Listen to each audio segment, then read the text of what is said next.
자, 여러분은 죽음 후에 세상에 있음을 믿습니까? 있나요, 없나요? 믿습니다. 우리가 이 세상을 떠나면 새로운 세상이 우리를 기다리는데 그 새로운 세상은 바로 천국과 지옥입니다. 그런데 우리는 이 사실을 믿지만은 안 믿는 사람들은 천국과 지옥을 믿지 않아. 다시 한번 질문하겠어요. 귀신이 있음을 믿습니까? 믿습니까? 안 믿습니까? 성경에 보면 귀신이 분명히 있어요. 그런데 이 귀신이 있다는 사실은 믿는 사람도 안 믿는 사람도 이 사실을 분명히 믿습니다. 귀신이 존재한다는 것은 귀신이 사는 새로운 세계가 있다. 바로 그런 의미가 있겠죠. 그런데 이 귀신이 존재하는 것처럼 천사도 존재합니다. 귀신의 고향은 지옥이요, 천사의 고향은 천국입니다.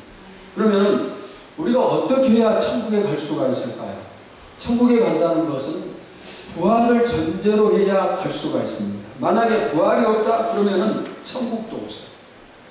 오늘 우리는 부활절 예배를 드리고 있습니다. 여러분은 예수님이 부활하셨음을 믿습니까? 네. 예수님의 부활에 나도 동참했음을 믿습니까? 네. 이 사실을 확실하게 믿는다면 사실 부활절 때도 듣지 않아도 이 두 가지 사실을 여러분 확실하게 믿기만 지금 여기서 설교 끝을 내도 상관이 없습니다. 고린도전서 15장은 부활에 대한 바울의 편지인데 그는 이 편지에서 부활을 아주 강력하게 주장을 합니다. 기독교의 생명은 부활이에요. 부활이 없으면 기독교가 존재할 이유가 없어요. 만약에 십자가가 있다 할지라도 부활이 없으면 그 십자가는 소용이 없어요. 그러니까 부활은 우리 예수 믿는 사람들에게 가장 중요한 것인데 만약에 부활이 없으면 믿는 사람들은 가장 불쌍한 그런 존재가 된다는 거죠. 기독교에서 부활을 빼버리면 우리 기독교는 실체가 돼요. 이 시간 본문을 통해서 바울이 말하는 부활에 대해서 살펴보도록 하겠습니다. 자, 우리 다같이 고린도전서 15장 2절 다시 한번 봅시다. 시작. 너희가 만일 내가 전한 그 말을 굳게 지키고 헛되이 믿지 아니하였으면 그로 말미암아 구원을 받으리라. 그 말을 지키면 그 말이 뭘까요? 성경. 그러면은 성경이 무엇입니까? 성경은 하나님의 말씀. 안 믿는 사람들은 성경이 거짓된 책이다. 이렇게 이제 생각을 합니다. 역사상 많은 사람들이 성경이 가짜라는 것을 증명하기 위해서 연구를 했습니다. 그런데 연구했던 모든 사람들이 내린 결론은 똑같아요. 어떤 결론인가 하면은 그들이 성경 앞에 무릎을 꿇고 이것은 진짜 하나님의 말씀이다. 이렇게 고백을 합니다. 성경이 가짜라고 주장한 사람들은 성경을 연구하지 않았거나 읽어보지 않았기 때문에. 자, 그러면은 성경이 하나님의 말씀인데 이 말씀 중에서 가장 중요한 내용이 어떤 것인가? 자, 3절과 4절 함께 봅시다. 시작. 내가 받은 것을 먼저 너희에게 전하노니 이는 성경대로 그리스도께서 우리 죄를 위하여 죽으시고 장사 지낸 바 되셨다가 성경대로 사흘 만에 다시 살아나사. 자, 3절에서는 우리 죄를 위하여 죽으시고 이게 뭘 상징합니까? 십자가. 4절에서는 사흘 만에 다시 살아나사. 이것은 무엇을 말씀합니까? 그러니까 성경에서 가장 중요한 내용은 두 가지예요. 예수님의 십자가와 예수님의 부활입니다. 바울은 이 십자가와 부활을 믿으면은 구원을 받는다 그랬어요. 이걸 우리가 믿어야 됩니다. 구원은 여러분이 지금 이 자리에 앉아서 예배를 드리고 있기 때문에 구원받았고 또 이 자리에 없기 때문에 구원받지 않고 그게 아니라 예수님의 십자가를 믿느냐 부활을 믿느냐 여기에 따라서 결정입니다. 지금 부활절이지만은 목자들은 지금 교회에 나오지 않고 다른 곳에 있겠죠. 그러나 그들이 다른 곳에 있다 할지라도 십자가와 부활을 믿는 사람이면 구원을 받은 사람. 이게 성경의 가장 중요한 두 가지 요소입니다. 그러니까 우리가 십자가와 부활을 믿으면 천국이지만 믿지 않으면 뭐예요? 지옥이라는 사실. 그런데 이 부활이 십자가와 부활이 중요한데 그 중에 부활은 더 중요해요. 그런데 이 부활이 있기 위해서는 먼저 십자가가 있어야 합니다. 부활하기 위해서는 먼저 죽어야 되잖아요. 죽음이 앞에서 이루어지지 않으면 부활은 있을 수가 없습니다. 그러면은 예수님이 십자가에서 죽음을 당하셨는데 이 십자가의 죽음이라는 게 도대체 어떤 것인가? 하나님께서 한 명뿐인 아들을, 자기 아들을 세상에 보내시고 우리의 모든 죄를 짊어지고 못 박혀서 죽게 하신 것이 바로 십자가. 십자가와 부활은 어느 날 갑자기 이루어진 게 아니에요. 하나님께서 내가 그냥 아들 보내서 십자가에 못 박혀 죽게 하고 사람들 구원시켜야겠다. 하나님은 어느 날 즉흥적으로 그렇게 하신 게 아니라 하나님은 오래전에 계획을 세우셨어요. 방금 살폈던 고린도전서 15장 3절 4절 다시 한번 봅시다. 시작. 내가 받은 것을 먼저 너희에게 전하였노니 이는 성경대로 그리스도께서 우리 죄를 위하여 죽으시고 장사 지내가 되셨다가 성경대로 사흘 만에 다시 일어나셨습니다. 자, 여기 보시면 성경대로 십자가를 치셨고 성경대로 부활을 하셨어요. 그러니까 하나님이 오래전에 구원의 계획을 세우셨어요. 십자가와 부활에 대한 계획을 세우시고 성경 곳곳에 보면은 이 두 가지 사건에 대한 예언의 말씀이 곳곳에 자리하고 있습니다. 그리고 이 예언, 십자가와 부활이 예수님이 오시면서 실제로 이루어진 거예요. 한 명뿐인 아들을 십자가에 달려 죽게 하시는 하나님의 그 마음을 여러분 헤아려 본 적이 있습니까? 하나님의 마음이 아들을 십자가의 못을 박으면서 얼마나 그 마음이 아팠을까? 얼마나 아프셨을까? 헤아려 본 적이 있습니까? 자식의 소중함을 부모들이 전부 다 잘 알고 있어요. 어느 목사님에게 6명의 자식이 있었습니다.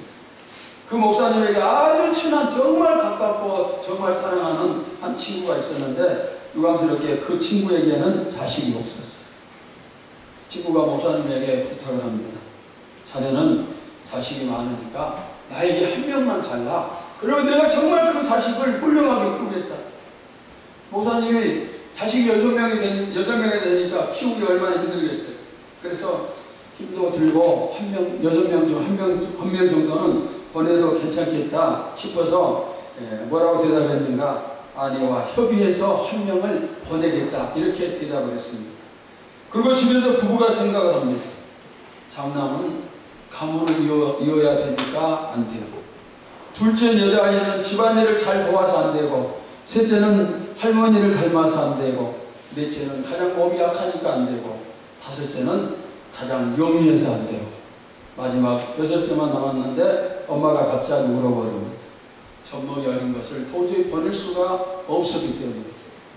그래서 결국 보내지 못하겠다고 연락을 취했습니다. 가장 친한 친구에게 여러 명의 자식 가운데서 한 명도 줄 수 없는데, 주지 못하는데 하나님은 하나뿐인 아들을 보내사 십자가에 못 박게 하셨어요. 그냥 보내신 게 아니고 십자가에 달려서 죽게 하셨습니다. 이 하나님의 아픈 마음을 누가 이해를 하겠어요? 여러분, 이 일이 누구를 위해서입니까? 나를 살리기 위해서. 나를 살리기 위해서. 우리가 부활절 설교를 들을 때 되게 회복에 초점을 맞춥니다. 그러나 회복되기 위해서는 먼저 뭐가 있어야 되죠? 죽음이 있어야 돼요. 죽음이 없는 부활은 없습니다. 그러면은 우리에게 죽어야 할 것이 무엇입니까? 이미 우리는 십자가에서 주님과 함께 죽었는데 아직도 죽지 않고 남아있는 것들이 있을 겁니다. 어떤 것일까요? 해결해야 될 부분들이 무엇인가?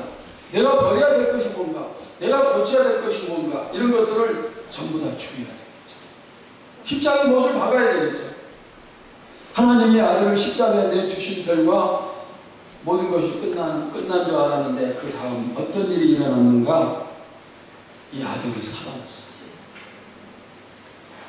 아들의 살아남으로 인하여서 하나님의 택함을 받았던 수많은 사람들이 동시에 살아났어요. 우리가 같이 살아났습니다. 아들을 희생시켰더니 수많은 생명이 살아났어요. 이것이 부활이고 이것이 성경의 법칙이에요. 내가 살기를 원하면 먼저 희생하고 먼저 죽으면 돼요. 그러면 하나님은 반드시 우리를 살려주십니다. 우리 주변에 시험 들고 좌절하고 방황하고 어둠 속에서 이리저리 헤매는 사람들이 많습니다. 그들에게는 누군가가 희생을 해줘야 됩니다.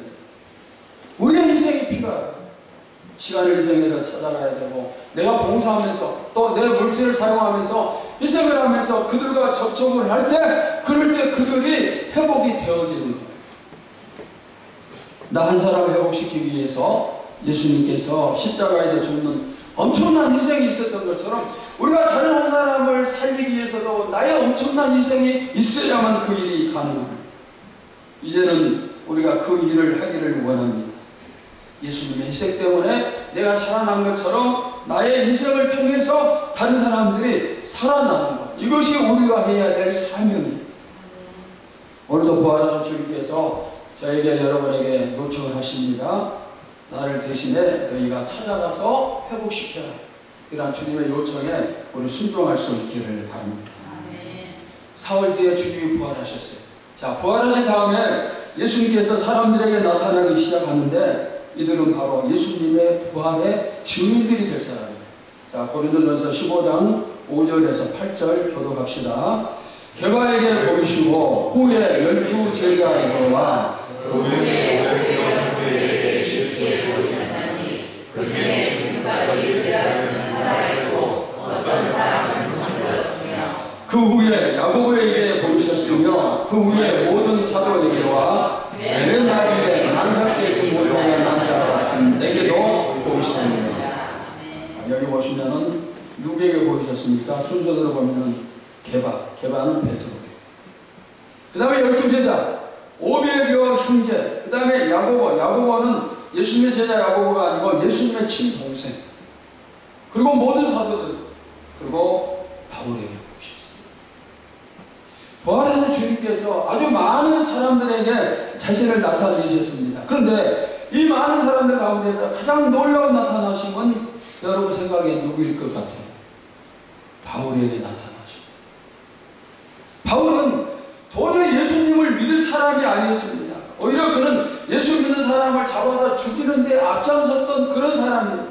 스데반이 죽을 때도 바울이 맨 앞장을 섰습니다. 바울은 눈에 불을 켜고 예수 믿는 사람들을 잡아다가 감옥에 가두는 그런 사람입니다. 일제강점기 때 믿는 사람을 고문하던 일본 경찰들처럼, 또 6.25 때 믿는 사람을 죽이던 공산당처럼 바울이 똑같은 일을 했어요. 그런 바울에게 예수님이 어떻게 찾아가시겠습니까? 그런데 주님이, 부활하신 주님이 바울을 찾으셨어요. 그리고 예수님을 만난 순간에 이 바울이 완전히 변합니다. 바울처럼 믿는 사람을 핍박했던 사람 아무도 없어요. 그러나 그가 예수님을 만났고 그랬더니 완전히 180도로 바뀐 거예요. 믿는 사람을 죽이는데 가장 앞장섰던 바울에게 예수님이 찾아오셨다면 우리 가운데 예수님이 찾아오지 못할 사람이 있을까요? 없을까요? 없어요.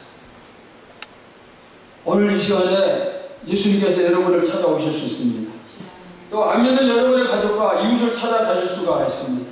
그리고 찾아오신 주님이 저도 여러분도 우리의 이웃도 변화시켜 주심을 믿습니다. 핍박하는 자가 변화해서 핍박받는 자가 된 것처럼 믿음 약한 우리를 믿음 좋은 사람으로 만들어 주시고, 안 믿는 우리 가족, 안 믿는 우리 이웃을 믿는 사람으로 변화시켜 주심을 믿습니다. 그러면 이렇게 변화된 바울이 나중에 어떤 삶을 살았죠? 예수님 때문에 먹지 못하고 자지 못하고 수많은 매를 받고 돌에 맞고 옥에 갇히고 여러 번 생명의 위협을 느끼고, 그러면서 복음을 전하다가 훗날 로마에서 목이 잘리며 순교를 당했습니다. 부활하신 예수님을 만났더니 이렇게 완전히 바울이 바뀌었다는 거예요. 여러분, 부활하신 예수님을 만나면 누구든지 전부 다 변해요. 개인뿐만 변한 게 아니라 나라와 민족도 변했습니다. 영국은 본래 바이킹 해적의 나라였습니다. 그런데 약탈을 일삼던 이 영국이 예수님을 만나고 심사의 나라로 바뀌었어요. 과거에 어린아이와 여자들은 무시를 받고 인격적인 대우를 받지 못했어요. 그런데 복음이 들어가는 나라마다 어린아이와 여자들이 대우를 받기 시작을 했어요. 핸델이 예수님을 만나니 메시아라는 대목이 작곡이 되었어요. 세계적인 음악가, 세계적인 미술가, 이들 전부 다 예수님을 만남으로 탄생이 되었어요. 그러나 무엇보다 더 중요한 것은 오늘 내가 변화됐다는 사실, 내가 예수님을 만나고 내가 변화됐다는 그런 사람입니다. 여러분 한번 생각해 보세요. 내가 만약에 예수님을 만나지 못한 사람이다. 그러면 지금 이 자리에 내가 앉아 있을까요?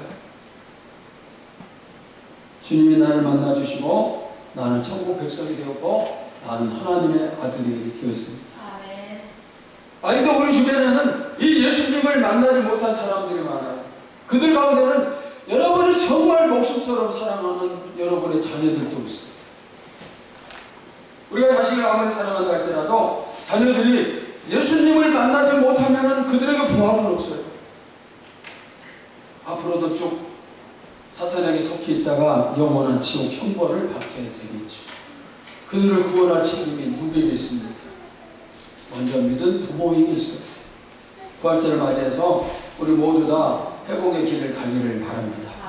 먼저는 내가 회복되고 그 이후에는 우리 자녀들도 우리 이웃들도 회복이 되어야겠습니다. 그리고 우리 교회도 회복되기를 바랍니다.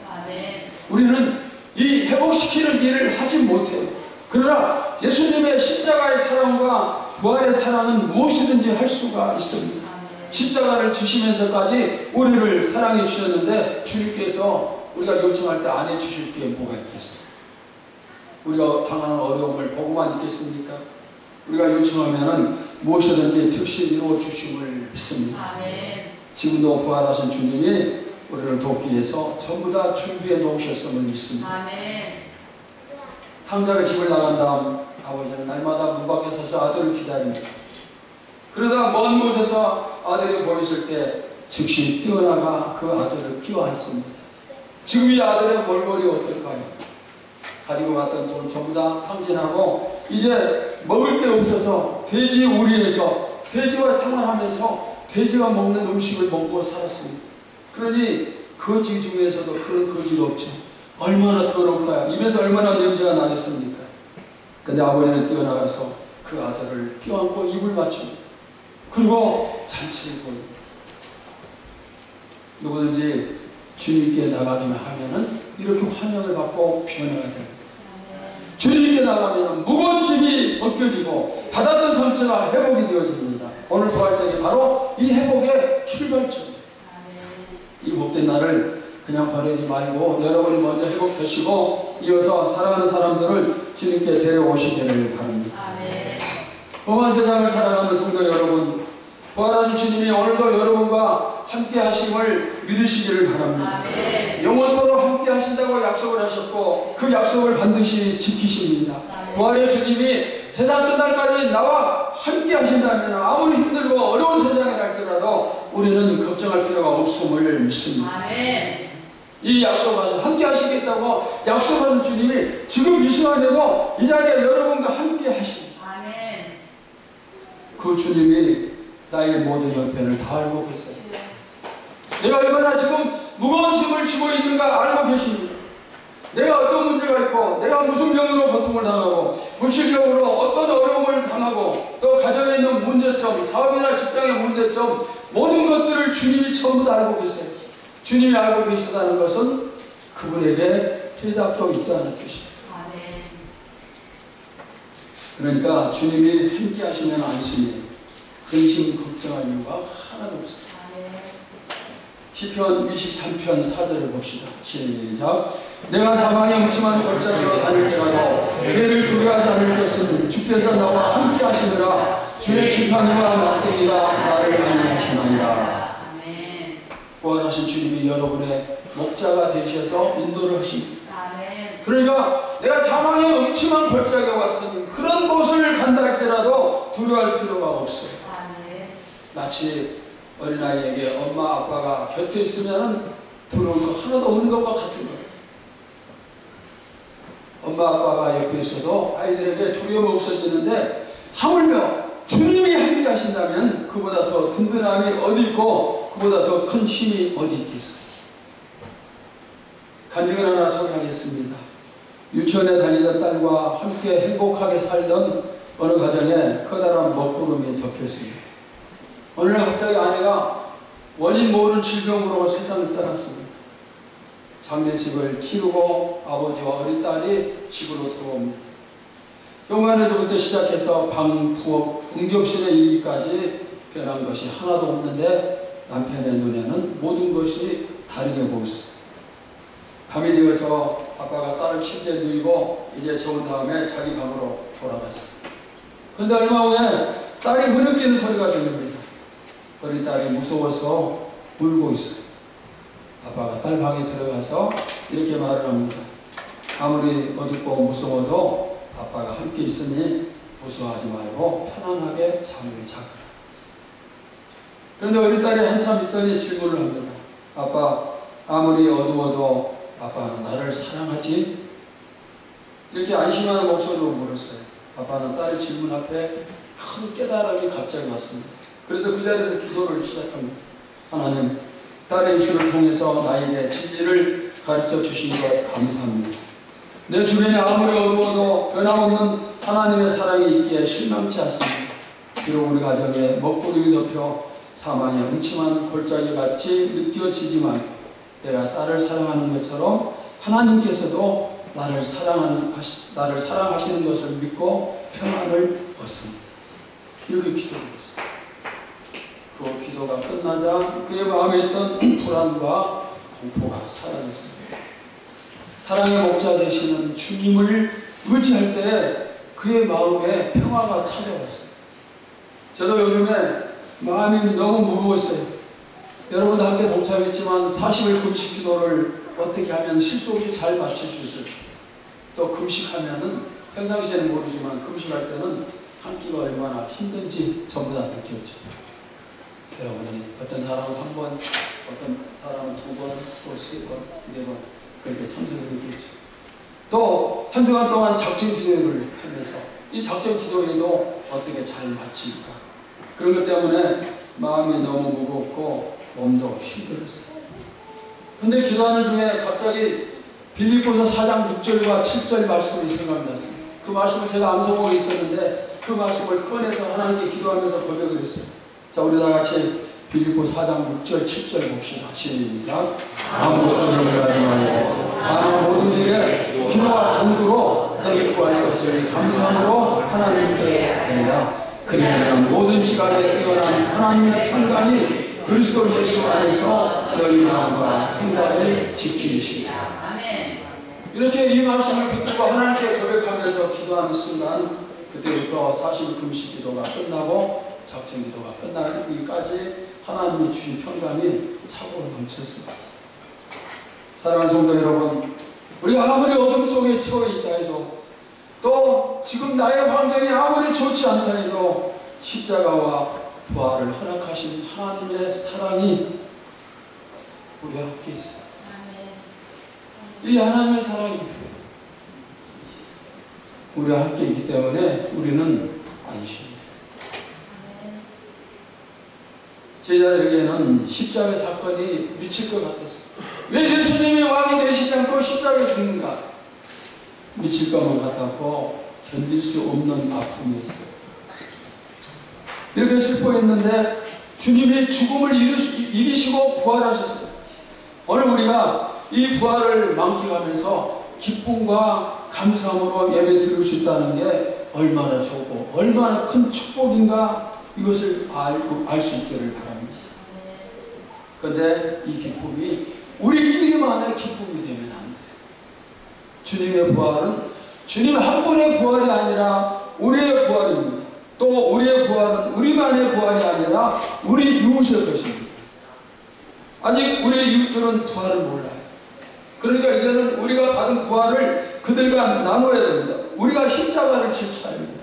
무엇이 십자가인가? 그들에게 부활을 전하면서 희생하는 것이 바로 십자가입니다.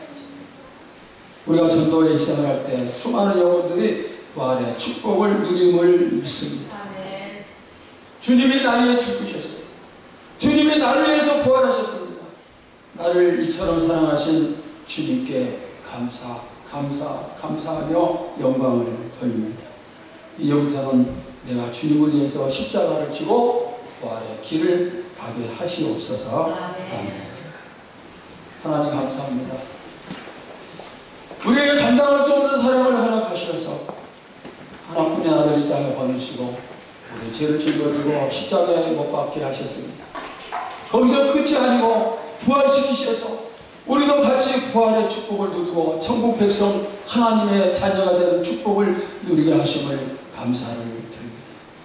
이렇게 어마어마한 사랑을 우리에게 주신 주님, 이제 우리에게 말씀하십니다. 이제는 너희가 나가서 이 부활의 소식을 전하라. 주님의 말씀 앞에 순종하면서 나가는 저희가 되게 하옵소서. 또 부활절을 통해서 우리가 회복해야 될 게 많이 있습니다. 주님, 버리고 죽여야 될 것이 뭡니까? 예수 믿은 지 오래됐지만 아직도 죽이지 못하고 아직도 버리지 못한 것들이 있습니까? 주여, 이 시간에 그것들 전부 다 죽여버리고 우리가 새로운 모습으로 부활할 수 있도록 축복하여 주시옵소서. 살아계신 예수님의 이름으로 기도하옵나이다. 아멘.